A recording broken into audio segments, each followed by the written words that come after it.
Chers spéculateurs, bonjour et bienvenue dans cette vidéo hebdo du samedi.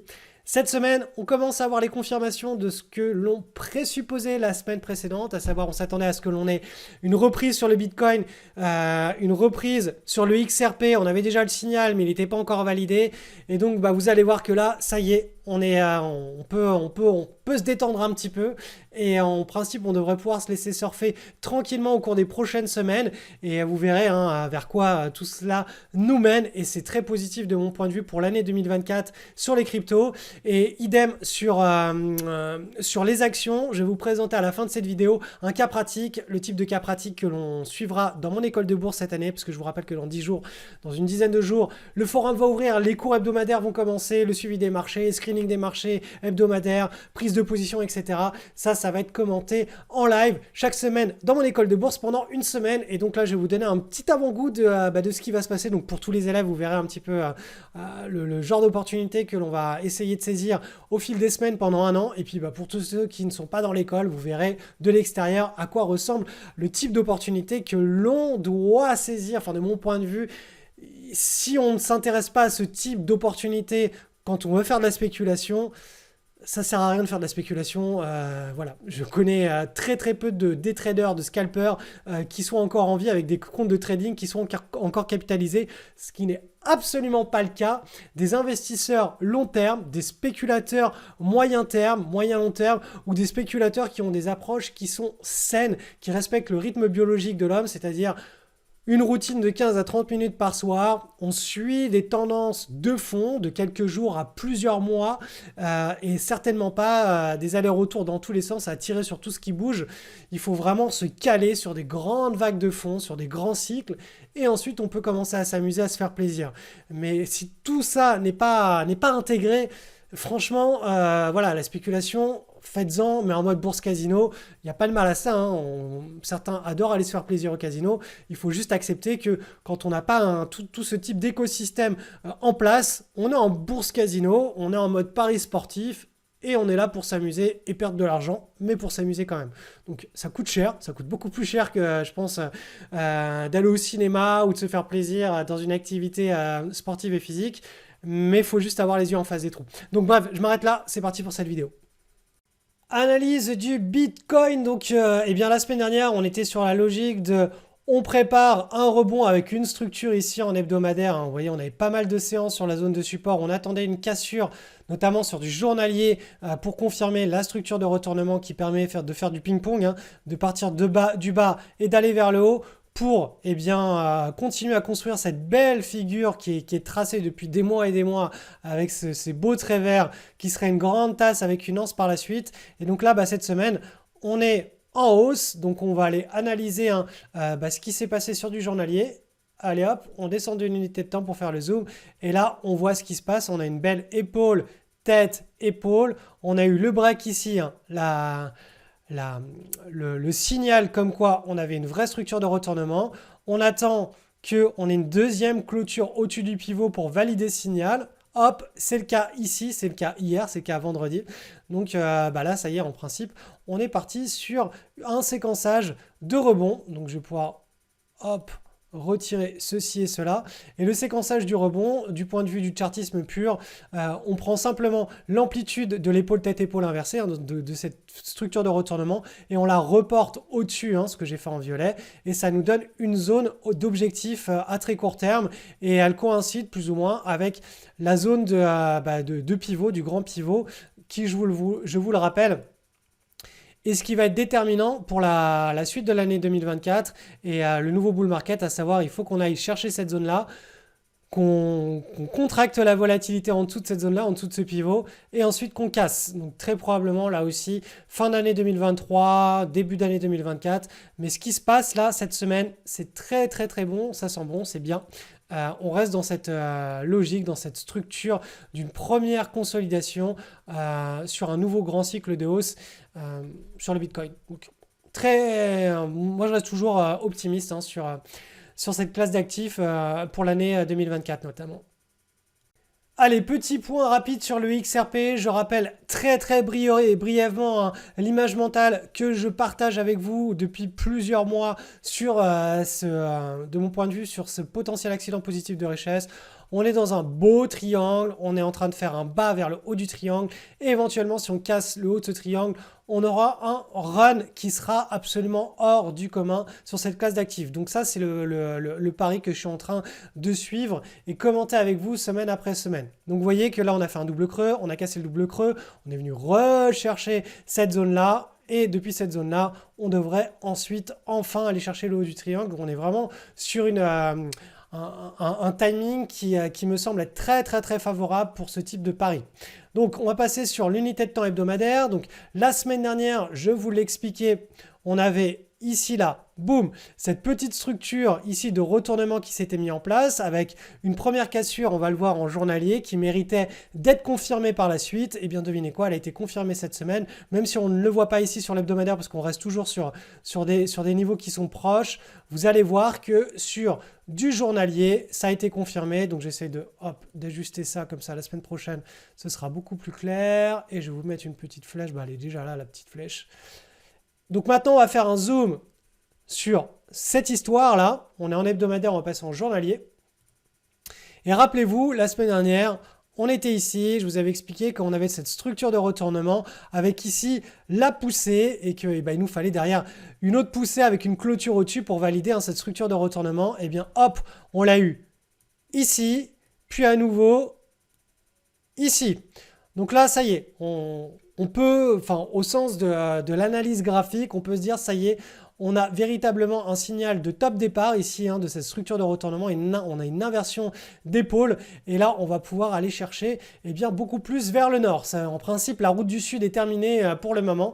Et je vous rappelle que la route du nord, c'est la route de cet énorme triangle chartiste avec pour objectif, voilà, on a quelque chose autour de... des 0,885, donc un plus 60%, et ensuite le haut du triangle avec un objectif autour de 1,23, donc quelque chose plus 120, plus 130%. Et ensuite, si on vient à casser, là, on sera vraiment sur des niveaux beaucoup plus importants que ce que l'on voit maintenant. Donc voilà pour le suivi du XRP.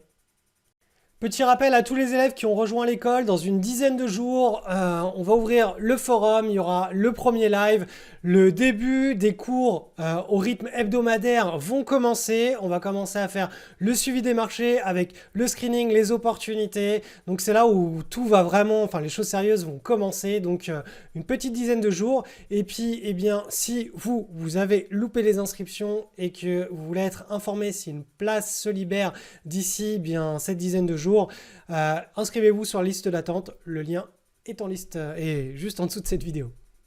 Allez, petit point sur l'or qui est coté contre de l'euro. Donc on a eu une semaine, vous la voyez ici, avec ce qu'on pourrait appeler un beau doji. Vous voyez qu'on est allé chercher une mèche très loin et revenir proche de là où on avait ouvert. Ça veut dire que potentiellement on peut avoir une structure ici de retournement qui sera en formation. Et vous le voyez, on arrive sur des niveaux où...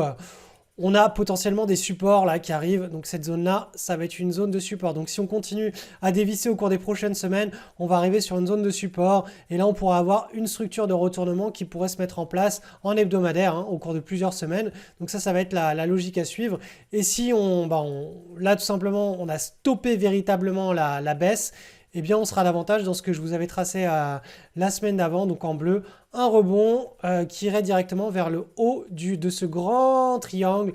Et je vous rappelle que l'image de fond, l'image mentale que l'on a en tête pour l'or côté en euros et même aussi en dollars d'ailleurs, c'est qu'on est dans un grand bull market, vous voyez, ce grand canal de hausse sur plus d'une décennie et que là, on est simplement dans un petit triangle de consolidation qui dure certes.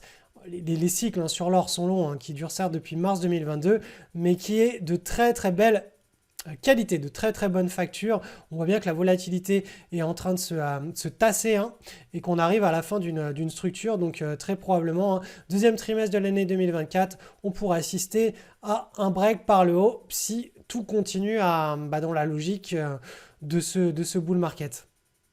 L'or coté en dollars maintenant, c'est une image en mensuel, donc vous la voyez, cette petite bougie tout à la fin, c'est celle du mois d'octobre, donc elle va bouger pendant tout le mois, au fur et à mesure des jours et des séances de clôture.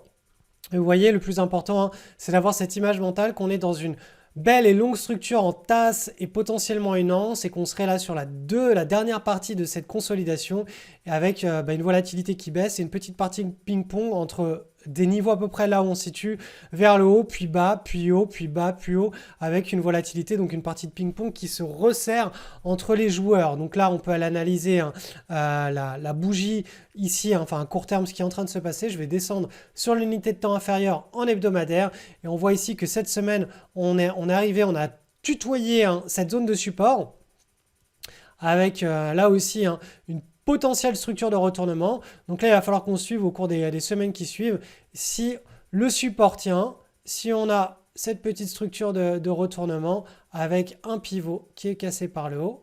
Et ça s'imbriquerait parfaitement à très court terme, donc au cours des prochaines semaines, ça s'imbriquerait parfaitement avec l'image mentale que l'on a sur du plus long terme, à savoir le rebond pour la finalisation de cette belle tasse avec, là on serait dans la construction de l'anse, dans la partie micro-base. J'en profite pour faire un petit point sur l'argent métal coté contre du dollar, donc le silver. Donc on est sur du trimestriel, donc une image à très long terme. Ici vous le voyez, on a deux séquences. On a eu une première large base qui a mis fin à ce marché baissier.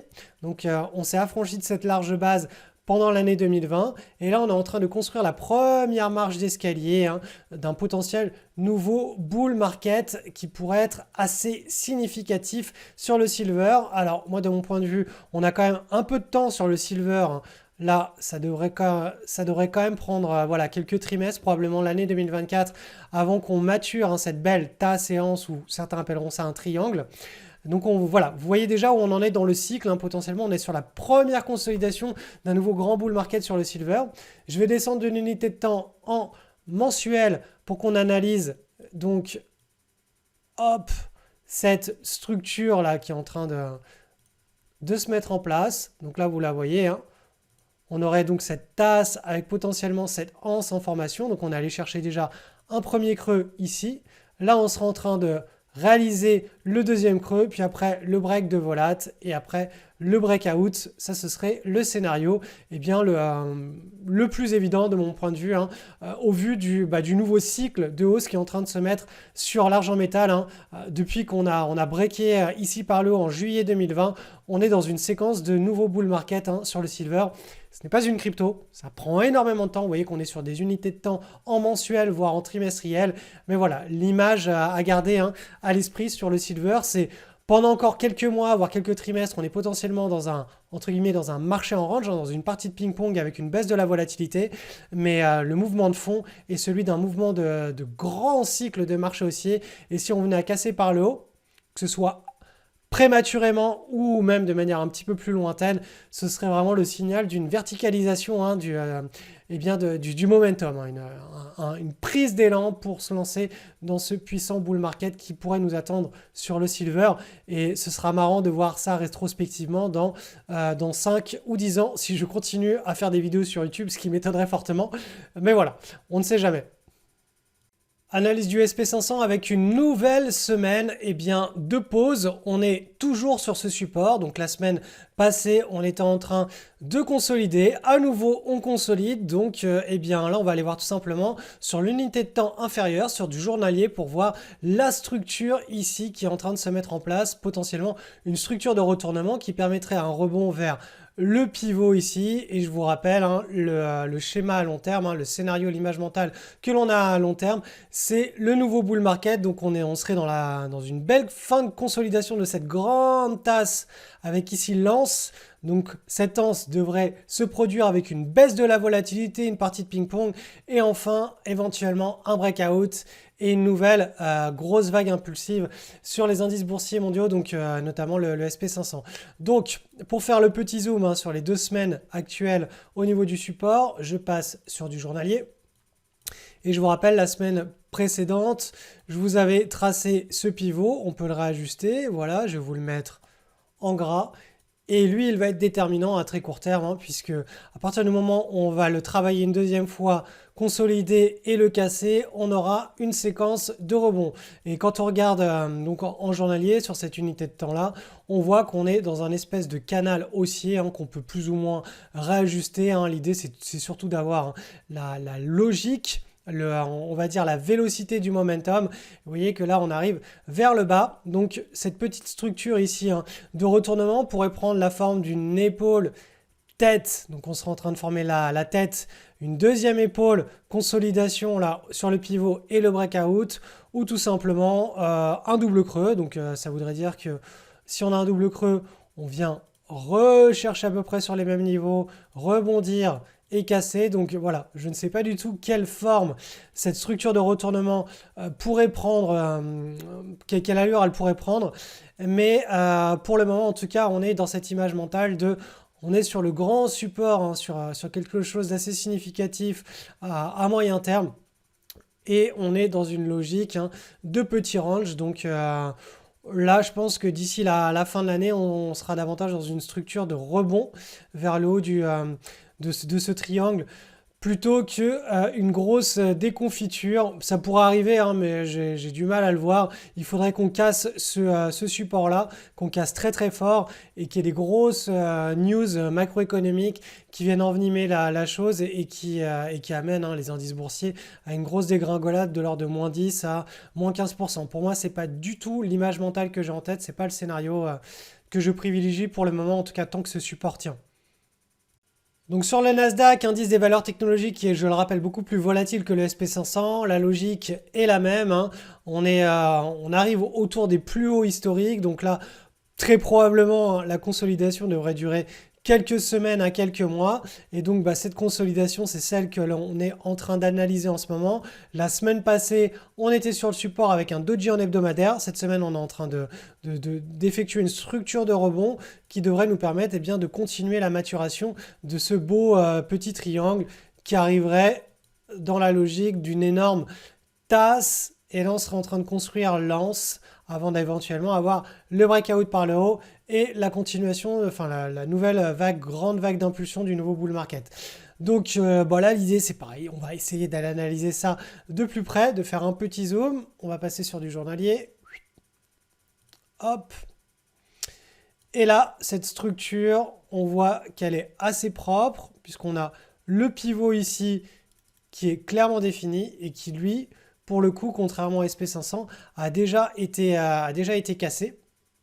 Donc vous le voyez en clôture vendredi. Donc bien entendu, pour que ce signal technique soit validé, il va falloir qu'on ait une série de nouvelles clôtures. En tout cas, lundi, mardi ou mercredi, il va falloir qu'on continue à évoluer au-dessus de cette zone de pivot. Mais voilà, à très court terme, il semblerait que le support, lui, soit bien trouvé, qu'on soit dans une logique de rebond. Et là, je ne sais pas exactement quelle forme ça va prendre. Est-ce qu'on va faire quelque chose comme ceci et casser par le haut, ou est-ce que ça va aller davantage en ligne droite, en hebdomadaire, vers le haut de cette structure pour pouvoir construire donc un triangle un petit peu plus large qui permettrait éventuellement au début de l'année 2024, dans le premier trimestre 2024, de s'affranchir de toutes les résistances historiques sur le Nasdaq 100 et de lancer la continuité du bull market.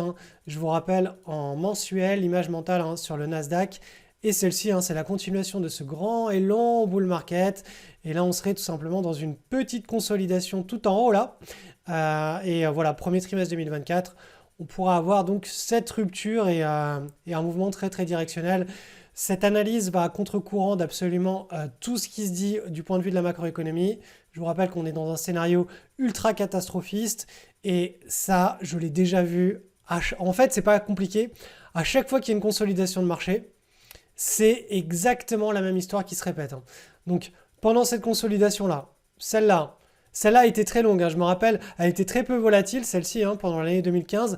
Mais je me rappelle qu'il y avait même un membre de la communauté qui m'avait dit « Cédric, c'est quand c'était à l'île Maurice, j'avais acheté un appartement. Il m'avait dit « Cédric, si tu as acheté un appartement, c'est parce que tu sais tellement ce qui va arriver en bourse, tu penses tellement que la bourse va s'effondrer. » Donc il pensait qu'on était sur un haut de marché ici, qu'on allait s'effondrer et tout retracer. Il m'avait dit « Tu le sais, Cédric, tu le sais. Tu as investi tout ton cash de ton portefeuille financier pour dans un appartement à l'île Maurice parce que tu sais très bien que ça va s'effondrer. Et je lui avais répondu, mais absolument pas. Déjà, je reste toujours haussier tant qu'on n'a pas de support qui est cassé. Donc, on est simplement dans une belle consolidation avec un beau break de volatilité ici. Et on a eu le breakout par la suite. Et l'appartement à l'île Maurice, c'était absolument un choix du cœur et un choix pour habiter dedans. Ça n'avait rien à voir avec une prédiction à la Nostradamus que tout va s'effondrer et que je parque une partie de mon portefeuille ou toute partie de mon portefeuille en dehors du système financier en pensant qu'on va avoir une redite de la crise des subprimes en pire. Donc voilà, l'histoire par la suite on la connaît, mais voilà, c'est toujours assez marrant de voir que à chaque fois qu'on a des consolidations de marché qui sont assez longues dans le temps ou qui sont assez violentes, on est toujours dans les mêmes schémas psychologiques, à savoir, bah, ça y est, c'est terminé. Et là, c'est vrai que d'un point de vue macroéconomique, on a énormément d'éléments qui restent assez alarmants, notamment, enfin, c'est surtout ces histoires de hausse des taux d'intérêt, de récession, de ralentissement de l'économie. Mais pour le coup, là, sur les graphes, bah, on est potentiellement sur la fin de cette séance. Il nous resterait juste quelques mois avant d'éventuellement, si on casse par le haut, on aura un nouveau signal de hop, lancé d'un bull market puissant. Donc affaire à suivre, en tout cas pour le moment. On reste, enfin moi mon image mentale est celle d'une continuation d'un bull market tant qu'on n'aura pas cassé un support très important en mensuel sur différents indices américains et même européens. On reste sur cette logique de continuation de bull market. Et d'ailleurs, l'indice des communistes, hop, l'indice pas des communistes mais du communisme, hein, le CAC 40 avec dividendes bruts réinvestis, vous voyez qu'il a vraiment, il est plutôt en bonne forme pour le moment. On est sur une augmentation de la vélocité, hein, le momentum est en train de s'accélérer. Donc, et puis on évolue depuis quand même pas mal de temps, hein, plusieurs années, dans ce beau canal haussier. On arrive en haut et on pourrait, si on casse ces niveaux, avoir une accélération, hein. Donc, comme on est en train de le voir, potentiellement une accélération du momentum et de la vélocité, hein, de la hausse sur l'indice CAC 40. Compte tenu des conditions de marché qui sont en train de redevenir très très très favorables, malgré tout ce que l'on peut entendre à droite, à gauche dans les médias catastrophistes, eh bien, les bonnes opportunités recommencent à s'afficher sur nos screeners et je vais vous montrer à quoi correspond concrètement le genre de paris spéculatif que l'on doit, de mon point de vue, répéter inlassablement quand les marchés sont bien orientés pour pouvoir obtenir une rentabilité significative et voilà, avoir la main sur son risque par trade, le booster quand les conditions de marché sont bien orientées, le diminuer quand les conditions de marché ne sont pas bonnes, avoir des bonnes entrées, c'est-à-dire des entrées qui permettent d'avoir des multiples de nos risques par trade, hein. Donc là, typiquement sur cette action, donc c'est l'action MT, Mer Tecnimont qui est coté sur le marché italien, qui a été retourné par nos screeners. On va en parler dans l'école, hein, quand on va faire le suivi en live, hein, des opportunités. On suivra ce trade, etc. Donc là, on a typiquement voilà, une action qui s'est extrait d'une base. Donc la base n'était pas large, mais on est en nouveau cycle haussier, on a une première vague, là on a une grande tasse séance, et ici sur la fin, on a ce break de volatilité, on a là aussi une tasse avec une once, vous voyez que la volatilité est de plus en plus basse, on a les volumes des acheteurs qui sont là, qui arrivent, et puis bah là on a la cocotte minute qui a explosé, le gros breakout, les gros volumes qui sont là, donc ça veut dire une chose, qu'on a une pression acheteuse qui est bien supérieure à la pression vendeuse et compte tenu de l'écart entre ce que l'on est prêt, voilà, si on rentre sur cette zone-là et qu'on met un stop sur cette zone-là, hop, donc vous voyez, il y a un écart, on va le tracer l'écart, cet écart, voilà. Ça, c'est ce que vous êtes prêt à perdre sur ce type de trade. Ce que l'on est prêt à gagner, ça va être systématiquement des multiples de ce que l'on est prêt à perdre. Et c'est comme ça que l'on met en place des paris en bourse. À aucun moment, on va prendre une boule de cristal, on va se dire, tiens, il y a tel économiste qui a dit que ça allait monter, l'autre qui a dit que ça allait baisser, je suis allé voir tous les consensus, j'ai été regarder sur tous les forums, ils ont dit que cette action allait monter, baisser, non. Personne n'en sait rien, c'est un espèce de chaos total. La seule chose sur laquelle on a la main, c'est ce truc-là, là. C'est avec quelle puissance les acheteurs sont en train de lancer cette fusée. La fusée peut très bien faire un fail, hein, se cracher tout de suite, mais on n'en sait rien. On voit juste la puissance avec laquelle la fusée est en train d'être lancée dans l'espace. On voit que si l'on entre là, on n'est pas trop loin du pivot et on peut avoir une sortie avec une perte sur ces niveaux-là, et que derrière, on a un beau potentiel de gain en suivant la tendance, et ça peut aller sur des multiples de 3, 4, 5, 10, 15. On ne connaît pas à l'avance l'amplitude d'un accident positif de richesse. Tout ce que l'on sait, c'est que quand les marchés sont bien orientés, quand les bourses sont bien orientées, la psychologie est positive, les investisseurs arrivent, malgré ce qu'en disent les catastrophistes. On le voit, les indices sont bien orientés, ça veut dire que les acheteurs sont présents et ils peuvent pousser ce type de pari sur des niveaux dont on n'a absolument aucune idée. Ça peut être des multiples de x3, x4, x5, x10, x15, x20, on n'en sait rien. Et typiquement, sur les petites et moyennes capitalisations, ces multiples sont amplifiés. C'est pas sur des très grosses capitalisations qu'on va trouver des gros multiples. Déjà, les grosses capitalisations sont bien plus rares que les petites et moyennes capitalisations. Et puis, forcément, comme elles sont bien plus suivies et bien plus liquides, quand quelqu'un se met à acheter, en général, c'est un gros fonds. Et derrière, pour que sur une énorme capitalisation, comme par exemple, je sais pas moi, du Air Liquide ou du Microsoft, on fasse un x5 ou un x6 en quelques mois, il faut vraiment qu'il y ait quelque chose qui bouleverse le monde entier. Alors que sur une petite capitalisation, c'est quelque chose de quasi commun. C'est comme une crypto qui fait un x2 ou x3. Quand on est en bull market, la plupart des cryptos, quand on choisit des bons points d'entrée, on arrive à dégager des x2, x3 parmi les trades gagnants, et parmi les trades perdants, on arrive à couper assez rapidement. Donc la logique est là. Hein. La logique est, on attend que les conditions de marché soient bonnes, donc les indices soient bien orientés. On a un écosystème qui nous permet, grâce à nos screeners, de trouver régulièrement des bonnes opportunités. Ces bonnes opportunités remplissent des critères de contraction de la volatilité, de pattern, de volume. Le plan de trade implique que l'on entre pas trop loin et surtout pas trop tôt. Il faut vraiment attendre qu'on ait les signaux que la fusée est en train de partir. Et ensuite, il faut un plan de trade pour suivre la tendance. Donc ça peut très bien être un crash immédiat après cette semaine-là. Ça peut très bien arriver. Il faut avoir un plan de trade pour agir. On peut très bien végéter pendant plusieurs semaines. On peut très bien monter tout doucement, puis accélérer, puis doucement, puis accélérer de manière extrême. On peut très bien monter de manière extrême tout de suite maintenant. En fonction de tous ces cas de figure, il faut avoir un plan qui s'adapte.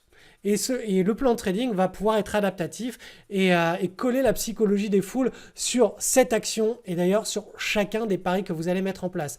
Donc voilà, ça c'est tout ce que l'on va faire ensemble dans l'école cette année. Et puis si vous n'êtes pas dans l'école et que vous êtes intéressé par cette expérience, si une place se libère sous les 10 prochains jours, parce que l'école elle n'ouvre qu'une fois par an et c'est au mois de septembre, les inscriptions sont clôturées, mais si une place se libère, vous en serez informé grâce à la liste d'attente. Le lien est en description pour s'inscrire sur la liste d'attente.